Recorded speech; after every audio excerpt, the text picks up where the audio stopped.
Donc, on a fini présidentielle comme ça dans la législature. Ouais, j'ai pas compris. Ça a changé. Hein? Voilà des gens qui ne pensent qu'à eux. Dis-moi, Tania, 2020 là, quel amendement ils ont apporté encore à l'Assemblée nationale là? Quelle loi ils ont réussi à faire voter? Dis-moi. Qu'est-ce qu'ils ont apporté à la population ivoirienne en l'an 2020 là? Ils étaient combien même à l'Assemblée nationale? Parce que vous dites que vous partez vous battre votre peuple, non? Vous avez apporté quoi à ce peuple-là? Je veux savoir.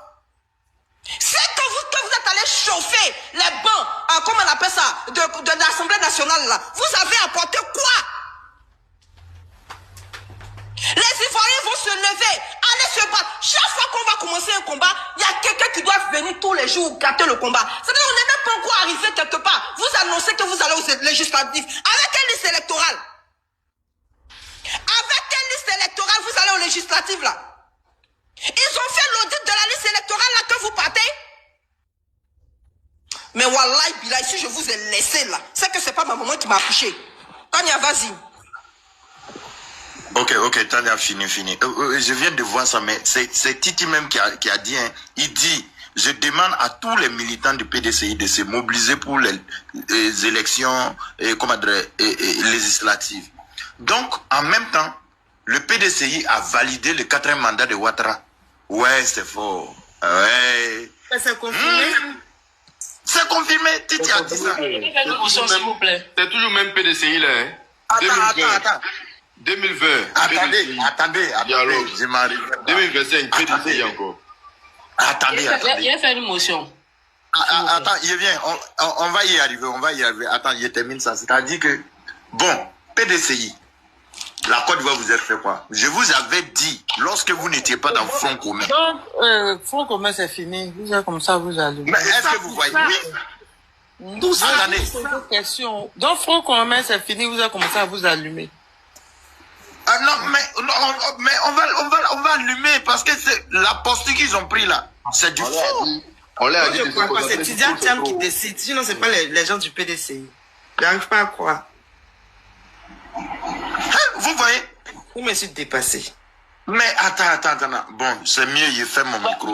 Les autres, on va y arriver, il faut parler. Voilà, merci. Je pense qu'ils vous utilisent. Ils savaient depuis où le gars partait. L'opposition à 2 balles là. Les gars savaient où ils partaient depuis longtemps. Ils vous ont berné, vous les cyberactivistes qui faisaient une bonne lutte là. Ils vous ont tous berné. Ils savaient où les gars partaient. Parce que si ils ont mené une bonne lutte là, ils n'allaient pas venir dire qu'ils vont aux législatives. C'est des malhonnêtes qui savaient où ils partaient. Ils vous ont utilisé pour mener bien les luttes pour que Ouattara accède au pouvoir là. Ils ont utilisé les activistes là pour que vous taisez, vous mettez de leur côté et pour pouvoir faire une sale lutte là pour que Ouattara puisse accéder. On est en train de chercher à comprendre comment Ouattara va partir et il veut se représenter. J'ai dit, ils vous ont berné, vous les activistes là. Ils vous ont berné, surtout vous qui passez votre temps à parler d'eux là. Ils vous ont berné, ces politiciens à 2 balles là. Tous ceux qui s'en vont aux législatives, vos mères cons. Et puis je vais vous maudire avec les enfants. À cause de vous, là, tuer les enfants des gens là. Ok. Allez-y libérer les enfants qui sont mis en prison, les battre dès que vous êtes. On peut se calmer, madame. Ne faites pas le live va sauter. Ouais, d'accord. Ne faites pas le live. Moi, je veux dire quelque chose. Attends une seconde, tu vas parler. C'est pour ça depuis, moi je dis, hein, celle qui a donné, vous êtes la mot d'ordre, j'ai dit laissez mot d'ordre là. Celle qui a donné mot d'ordre de la société civile là, c'est mieux. Parce que là, ce n'est pas à cause d'un leader. On parle du pays, on parle de la Côte d'Ivoire. J'ai dit ça, même hier, je tentais de parler de ça dans mon panel. Je disais, c'est la Côte d'Ivoire. Je répète, c'est la Côte d'Ivoire. On voit tout ce qui est en train de se passer là. La Côte d'Ivoire est en train de perdre notre pays. À face de penser à leader, à face de penser à ces histoires de politique, de partis politiques, on va perdre notre pays.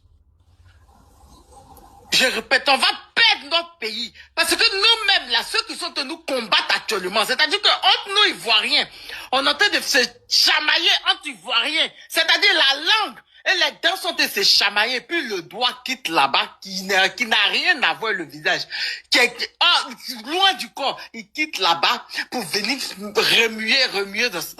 Actuellement, on est combattu par des personnes qui ne sont pas Ivoiriens. Actuellement, là, hein, on est combattu par des personnes qui ne sont pas Ivoiriens. Mais je vous dis, et puis je répète encore, chers Ivoiriens, tous ceux de l'opposition, tous ceux du Front commun, tous ceux du trop c'est trop qui vont se lever, participer à ces législatives-là, nous allons les boycotter, nous allons les combattre jusqu'à notre dernière énergie. Parce que le combat continue. C'est de ça qu'il s'agit. Le combat continue. Tous les candidats, regardez, le candidat de l'opposition qui se lèvera pour aller déposer sa candidature là, c'est lui là, le complice de Ouattara, c'est lui là qui a soutenu Ouattara pour qu'on tue nos frères, pour qu'on crée un génocide chez les BT, pour que 1300 de nos frères soient en prison. Et ceux-là doivent être combattus jusqu'à la dernière énergie. C'est tout ce que je sais. Oui, Abbé, il faut communiquer ou pas, c'est pas mon problème. Je dis celui qui se lève, quel que soit le parti politique, PPACI, PDCI, qui ira aux législatives, est le complice des meurtres que Ouattara a commis pendant ce simulacre d'élection en 2025 que nous ne reconnaissons pas. Alors, de facto, cette personne-là devient l'allié de Ouattara et nous allons le combattre jusqu'à la dernière énergie. C'est tout ce que je dis. À part ça là, le reste là, je ne dis rien. Mais tant que nos frères qui sont en prison ne sont pas dehors, tant que ce contentieux-là n'est pas vidé, personne n'ira aux législatives, le combat continue. C'est tout. Au lendemain de la présidentielle d'octobre 2025, la Côte d'Ivoire se cherche encore. L'opposition, jadis porteuse d'espoir, semble vaciller entre indignation et compromission. Tandis que le pouvoir consolide son emprise, les voix du peuple grondent, désabusées. Et une question demeure, qui trahit vraiment la lutte? Nous avons marché, crié, souffert. Nous avons cru à la désobéissance civique comme un acte de dignité nationale, un cri du cœur contre l'arbitraire d'un pouvoir qui ne recule devant rien pour se maintenir. Nous avons tenu les barricades, affronté la peur, pleuré nos frères tombés pour un idéal, celui d'une Côte d'Ivoire libre, juste et souveraine. Mais aujourd'hui, après la fumée et le sang, après la peur et le silence, une autre douleur s'impose à nous, celle de la trahison. Car voilà que ceux-là même qui nous avaient appelés à résister, à dire non au 4e mandat d'Alassane Ouattara, s'apprêtent à aller aux élections législatives pour, au fond, légitimer ce qu'ils disaient combattre. Oui, nous sommes en colère. Pas une colère de haine, mais une colère de désillusion. Une colère née de ce sentiment d'avoir été utilisé comme un bouclier humain, sacrifié au nom d'une stratégie politique que même leurs auteurs semblent avoir oubliée. Quand on a vu Tidjane Thiam du PDCI-RDA et Laurent Gbagbo du PPACI se tourner brusquement vers les urnes après avoir refusé le vote présidentiel, on s'est demandé « Pourquoi ? Pour qui ? Et à quel prix ? Nos dirigeants de l'opposition ont-ils mesuré la portée de leurs décisions ? Ont-ils pensé à ces mères qui pleurent leurs enfants tombés lors des manifestations ? À ces jeunes emprisonnés pour avoir cru à la parole de leur leader ? Nous avons le droit de poser ces questions, car la mémoire des sacrifices ne doit pas être ensevelie sous les compromis politiques. Nous avions cru que cette désobéissance civique marquerait un tournant, un acte fondateur d'une nouvelle conscience nationale. Mais elle s'est terminée dans la confusion, dans les deals sans coulisses, dans les calculs personnels. Le peuple, lui, est resté sur le carreau, désorienté, fatigué, mais toujours debout. Et voilà qu'on nous parle aujourd'hui d'élections législatives, d'alliances nouvelles, de sièges à prendre dans un parlement qui ne représente plus le peuple mais les intérêts de quelques-uns. Comment comprendre cela ? Comment expliquer à la jeunesse que ces leaders ont changé de cap sans l'en informer ?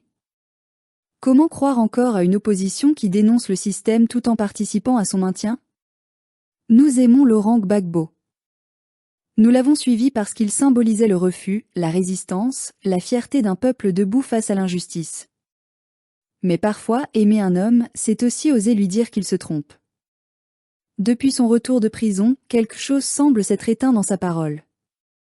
Elle n'a plus cette flamme d'autrefois, cette rage du cœur qui faisait trembler les puissants. peut-être la fatigue, peut-être les blessures du passé, peut-être l'influence de ceux qui l'entourent. Mais le peuple, lui, voit et comprend. Quant à Tidjane Thiam, il s'est présenté comme l'homme du renouveau, du changement, de la rigueur économique. Mais la politique ne se résume pas à des chiffres et des promesses de stabilité. Elle est d'abord un combat moral. Et quand on se dit opposant, on ne peut pas appeler à la résistance un jour et s'asseoir à la table du pouvoir le lendemain. Ce double discours fragilise toute la lutte démocratique en Côte d'Ivoire. Le président Alassane Ouattara, lui, observe. Il sait que chaque division de l'opposition est une victoire pour son camp. Il sait que les ambitions personnelles de ses adversaires valent plus, à leurs yeux, que la souffrance du peuple. Et il avance, sûr de lui, fort de son appareil d'État, de son armée, de ses soutiens extérieurs. Pendant que nous nous querellons, lui consolide son 4e mandat dans un silence cynique, presque satisfait. Mais ce que le pouvoir oublie, c'est que la colère du peuple ne disparaît jamais. Elle s'endort parfois, mais elle veille, tapie dans l'ombre des ruelles, dans le cœur des jeunes désabusés, dans la mémoire des anciens. Un jour, elle se lèvera à nouveau, non pas pour suivre un homme, mais pour réclamer justice. Car nous devons le dire, la Côte d'Ivoire ne peut plus être l'otage des ambitions personnelles. Ni d'un président qui s'accroche au pouvoir, ni d'une opposition qui se perd dans ses contradictions. Ce pays mérite mieux que des calculs politiciens. Il mérite des femmes et des hommes sincères, prêts à dire la vérité, même quand elle dérange. Nous devons apprendre à distinguer la loyauté à un homme et la loyauté à une cause. Gbagbo n'est pas la Côte d'Ivoire. Thiam non plus. Le véritable combat, c'est celui de notre souveraineté, de notre dignité collective. Et cela passe par le courage de reconnaître que nos leaders ont failli. Les temps ont changé. Le peuple ivoirien n'est plus dupe. Nous avons vu des alliances se faire et se défaire, des promesses s'envoler comme la fumée des pneus brûlés. Nous avons vu le sang couler pour des causes qui n'en étaient plus. Mais de ces épreuves est née une maturité. Nous avons compris que le vrai pouvoir n'est pas dans les palais, mais dans la conscience éveillée du peuple. Alors oui, nous avons été trahis. Mais cette trahison doit nous enseigner quelque chose, la lutte ne peut plus être déléguée. Elle doit venir de nous, du peuple lui-même. Les dirigeants passeront, mais la cause reste. Et cette cause, c'est celle d'une Côte d'Ivoire libre, souveraine, réconciliée avec elle-même. Nous devons pardonner, mais sans oublier. Relever la tête, mais sans retomber dans les illusions.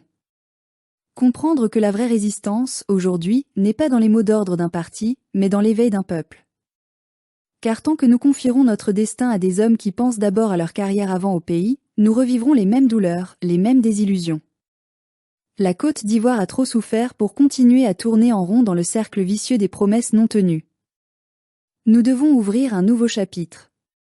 Celui d'une génération consciente, fière, lucide. Une génération qui ne mendie plus la liberté, mais la construit, pas à pas, dans la vérité et la dignité. Oui, la route est longue. Mais le jour viendra où plus personne ne pourra parler ou agir au nom du peuple sans le peuple. Ce jour-là, la Côte d'Ivoire renaîtra, non pas sous l'ombre d'un homme, mais sous la lumière d'une conscience collective enfin réveillée.